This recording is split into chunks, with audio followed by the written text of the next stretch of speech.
Hello and welcome to How to Invest. In today's video, I'm going to be talking all about earnings calls. The three things I am going to cover in today's video is why you should care about earnings calls, how to actually find earnings calls, the date, etc.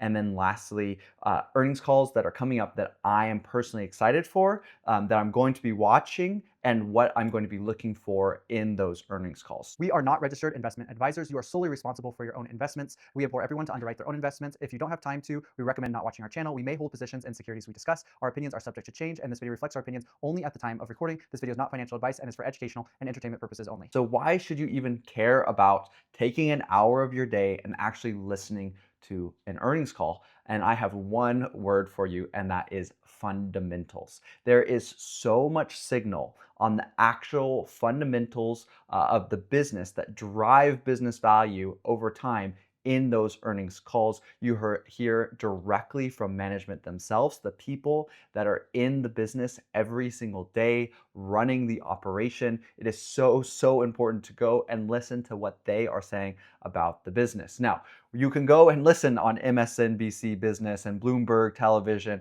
and you will hear about these businesses. But I would argue that is mostly noise, because that is all, second and third hand information. They're just regurgitating what they read from a news story, and that news person, he might have actually interviewed someone from the company. So you're getting all of this like hand-me-down information. Whereas these earnings calls is the number one way to actually get signal on what is happening in the business. And that's why it is so important. You hear it directly from management. They give guidance. They're talking about actual numbers. And those type of things is how you actually value the business, not stock price. Stock price is noise. Stock price is Mr. Market coming and shouting a different price at you every day, when the fundamental business is only changing in value slightly, and hopefully that is increasing. Those changes are positive increases in value, not negative increases in value of the actual fundamental business day to day. Very small incremental changes. Businesses are not crazy fast changing things, whereas the stock market is. And that is why it's important to know the actual value that you're paying, not what Mr. Market's chatting at you. That is noise. That is not signal. You get signal from the earnings calls. That is why it's so important to go listen to them and read shareholder letters. So now, how do you actually go and find these, when they happen, all that kind of stuff? Earnings calls happen every 3 months on a pretty regular schedule for most companies. And they have a big end of year call as well. Those are super important when they do a full year coverage, talk about the whole year, but mostly quarter to quarter. Every 3 months, they just talk about the last 3 quarters that passed, usually within a month and a half of that quarter ending. But they all happen on different dates. Usually banks report right away. Certain other institutions take a little bit longer in terms of time to get all of their financials together and organize the earnings call. So one of the easiest ways to learn about all of this is, again, on these actual companies' IR pages, which stands for investor relations. All publicly traded companies have these pages, and they are full of information. So you can sign up, get email notifications directly from them about upcoming events and press releases. It's really important to go to these IR pages for the companies that you're watching, that you're interested in learning more about, signing up for those, getting those emails, reading those news presses. They'll announce when upcoming earnings calls. And the main way I find earnings calls is actually on Webull.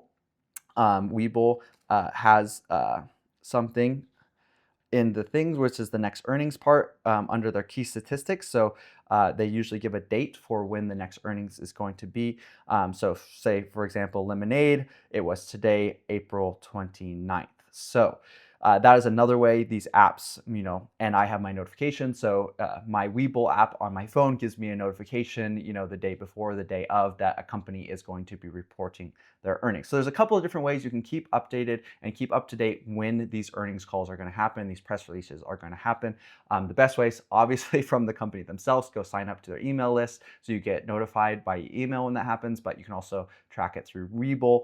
And then when those things actually happen, they're also going to be on their investor relations pages. Don't worry if you miss it live. They always, kind of upload the earnings call afterwards for you to listen to. Sometimes they upload it on X or YouTube. So there's lots of different ways to access it, but the most guaranteed way you're definitely always going to be able to access it is on the company's investor relations page itself. Sometimes you have to put in some personal information like a company, your email, and your name. It's not a big deal. And if you don't actually work for like an investing company, there's no invalid input into that field. So you just put like not applicable NA or whatever you want to put, and you should be able to get in still to that earnings call. So it's super, super easy. With a quick Google search, you can find these companies' pages. You can go listen to the earnings calls. And again, it is so important to do that as a retail investor so you actually know what is happening in these companies. So lastly, let's talk about some earnings calls that I personally am so excited for coming up. Today, as of the recording, we had Lemonade's call already. That happened this morning. So I've already listened to that. I've already reviewed the shareholder letter. And continue to check my thesis. This is another important thing to do when you go. If you're already an investor in these companies, right? You've done your due diligence, you've done your research, you decided to become an investor in a company. It's important to keep up with the company, right? Every quarter, you need to go back over your thesis. Is the thesis intact? Is there some information that I didn't expect? Why did it happen? And does that destroy the thesis? Or does it strengthen the thesis? Does it pivot the thesis? So every quarter, this is the most fundamental news that you need to make sure that you go over when you're invested in a company. That's why I believe it comes a little bit unsustainable to be invested in a ton of companies as a retail investor, because eventually, if you actually want to stay up with a company, you have to listen to 30 earnings calls because you have 30 stocks in your portfolio. That's 30 hours. An earnings call on average is about an hour. So you're really going to spend 30 hours listening to, earnings calls every 3 months. Good on you if you're a retail investor and you are invested in 30 companies and you are listening to all 30 earnings calls. For me personally, I do my initial kind of due diligence and research, and then I compare the difference in qualitatives and quantitatives for the companies I've researched. And then I've really only stayed invested in 7, whereas I've deep dived tens and dozens of companies. So that makes it a lot more sustainable for me. It also means that my bets are more concentrated in some of the, I think stocks that have the highest upside. So yeah, Lemonade is an example of that. I listened to the earnings call, and pretty much I just heard really good news all over again. And that's obviously the ideal scenario. I didn't get anything that was like, okay, that destroys my thesis, or maybe I need to reevaluate the thesis. It was just reassurance. I didn't really have to do much more than listen to an hour earnings call. And that's the great thing about once you get an investment going, you've done your dozens of hours of due diligence, you're really confident in management, you like the business model, you think that they can sustain growth for a really long time, you know that the price you're paying today is a good price for that company, and that it's highly likely that there's going to be a higher price in the future. You've done those dozens of hours. Now it only takes a little bit of time to maintain that investment, that 1 or 2 hours every 3 months to reevaluate. You can really ignore all the noise that is the market price, because that is not signal at all. And if you sign up for the news kind of on their investor relations, anything significant in between earnings calls, they'll send you an email about it. So I think it's really not that difficult to be a retail investor. It just takes a lot of work up front, and it's really important to do that work yourself, to underwrite it yourself, to model it yourself. Maybe update your models as the quarters go along, but that shouldn't take you that long once you've done all the upfront work. Updating the models every quarter does not take me much time at all. So that's a really cool thing about being a retail investor, and I'm doing this full time, but maybe I'm sure a lot of you guys have full-time jobs. So take some weekends, do the work up front, do your dozens of hours of due diligence, and then once you found some really good investments for yourself to do, it takes a lot less time after you've done the initial due diligence to maintain your understanding of the fundamentals of the company over time, because it really does not change that much. So that is the great thing about earnings calls. That's why it's so important to listen to them. It's really easy to find them when they're happening. And we'll continue talking about a few more that I'm really excited for. I already talked about Lemonade. I'm really excited for UiPath. I'm really looking for a beat and raise on guidance. I think if they don't beat and raise on guidance, then I will really have to reevaluate our thesis. But I think it's highly likely that they beat and raise on guidance. If they do that, then I think the thesis is intact there. I'll also be covering all of these stocks over the next coming months. So definitely subscribe and stay tuned for that. I'm really excited for HIMS. I'm really excited to hear Andrew Dudum's commentary on the new partnerships with Novo Nordisk and Eli Lilly, and what reintegrating GLP-1s on the website means for revenue growth. So I'm really excited to listen to that commentary. I'm not really worried about anything on that one. I'm excited for the Better.com earnings call that's coming up as well. They already pre-released a lot of the numbers because they basically blew all of their guidance out of the water. The numbers are so good. So that's just going to be a really fun call. I think it's going to all be really, really positive, but I'm looking forward to that.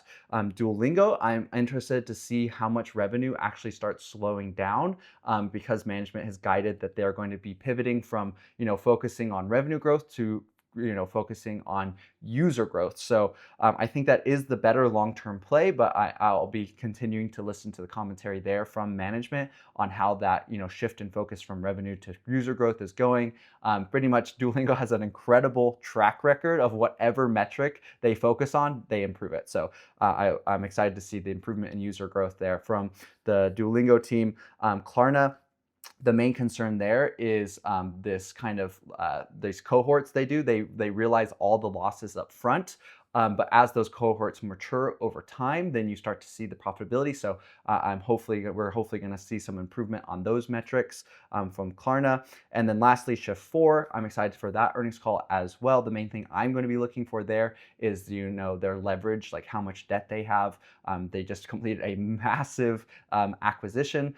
They've stayed under their target debt levels, but I would like to see those debt levels continue to improve quarter to quarter. So those are the kind of the same main things I'm looking for there. And again, it's really only going to take me 2 hours of work per company to really understand what's happened, what's changed in the last 3 months. And that is the incredible thing about these earnings calls. There's so much signal. It makes it really, really easy to continue to track your investments over time. So those are some companies I'm really kind of excited for coming up over the next month. Please share in the comments below what companies you're excited to listening to their earnings calls in the next coming months.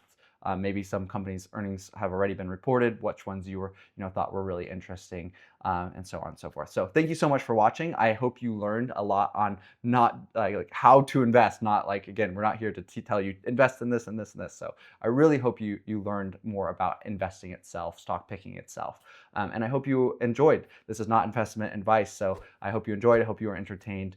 Make sure to subscribe for our coverage of those upcoming earnings, and I hope you have a wonderful, wonderful day. As a reminder, our investment philosophy is to never invest money we might need for the next several years or that we can't afford to go to zero. Before we buy individual stocks, we always ensure our income exceeds our expenses and that we hold an emergency fund of 3 to 12 months of living expenses. If we didn't have the time to research fundamentals, our strategy would simply be to hold broad index funds. Remember, this video is not financial advice. It is for educational and entertainment purposes only.